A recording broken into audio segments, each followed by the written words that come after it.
अस्सलामुअलैकुम। तो कैसे हैं आप लोग? उम्मीद करता हूँ आप सब हाजिर से होंगे। आज माशाल्लाह मौसम बहुत ही अच्छा है। तैयारियाँ कर रहे हैं लंगर बनाने की, ठीक है। तो अभी आपको दिखाते हैं हमने क्या क्या करना है और क्या क्या कर लिया है, ठीक है। तो चलते हैं वीडियो के साथ, दिए आपको दिखाते हैं। ये अभी देखिए शॉप बैठा हुआ है, इसको माशाल्लाह से शॉप डाल दी है, ठीक है। अब आइंदा ये गैस ब्रेक करेगा। कौन सी गैस? सुई गैस? सुई गैस, हर किस्म की गैस मिल जाएगी। हम इधर से ले रहे हैं जी सिलेंडर और चूल्हे वगैरह, ठीक है। फिर वो लेते हैं, फिर चलते हैं। बताओ ना क्या करने आए? वो भी गैस को दिखाए ना। क्या कबूतर दिखाएं? कबूतर? ये कबूतर है और एक वो कबूतर।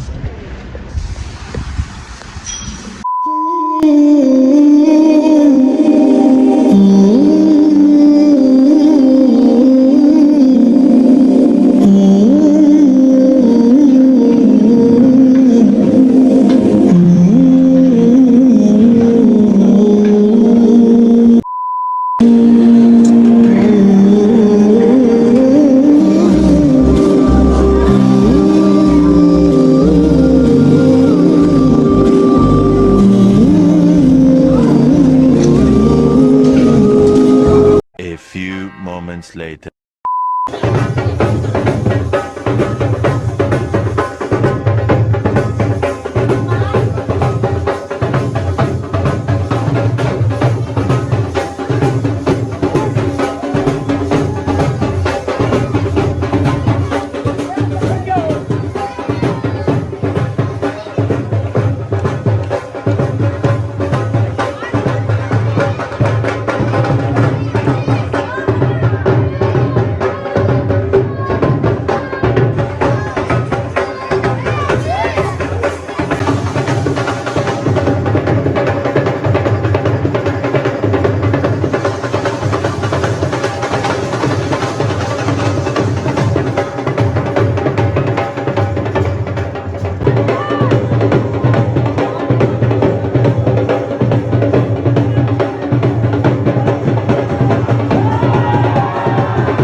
फाइनली जी आज उर्स था बाबा लाल बादशाह सरकार का, तो फाइनली वो हो चुका है और बहुत थक चुके थे। मैं चेंज करके तो फिर मैंने कहा सोचा एंडिंग कर लेते हैं।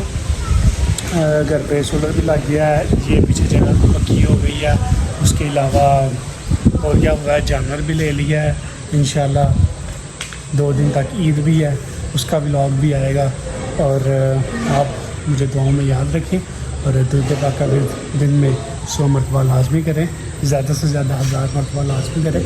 मैं मिलता हूँ आपको इसी तरह किसी नेक्स्ट वीडियो में। दुआओं में याद रखिएगा। अल्लाह हाफिज़, टेक केयर।